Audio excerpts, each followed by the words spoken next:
But for the federal employees in Maryland. Keep it simple here to where the cameras I are. have over 200,000 federal employees who live in Maryland, and we have, add to that, a number of contractors, close to 500,000 in Maryland. I am obviously very concerned about it, which is why I have continued to vote on 6 different occasions now to reopen the government and to preserve the health care that Americans deserve.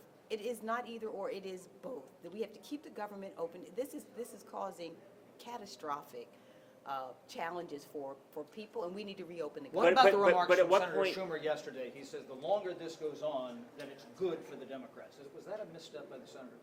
I didn't hear what he said. What I can tell you is we need to reopen the government, and I know that Leader Schumer has said that consistently, and that the Republicans, be clear about this, shut down the government. It is intellectually dishonest to say anything different. The people who control the White House, the United States Senate, and the U.S. House of Representatives now want the public to believe that the party that is the minority party is somehow causing this. That's not true.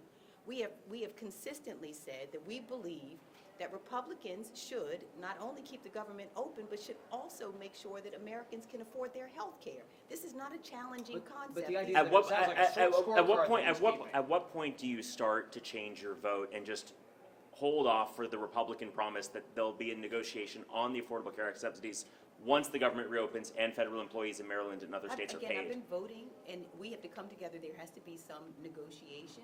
I know those are happening. And Americans understand right now, look at what we're looking at. These ACA tax credits in Maryland alone will cause about 4 million people to lose their insurance next year. Another up to 24 million people who will have premiums they cannot afford. And you know what? And this didn't have to happen. The Republicans would prefer to shut down the government than to have Americans have health care. And by the way, the Republicans have been shutting down the government all year long. That's the other thing, is they came in shutting down the government. Russell Vogt got what he wanted.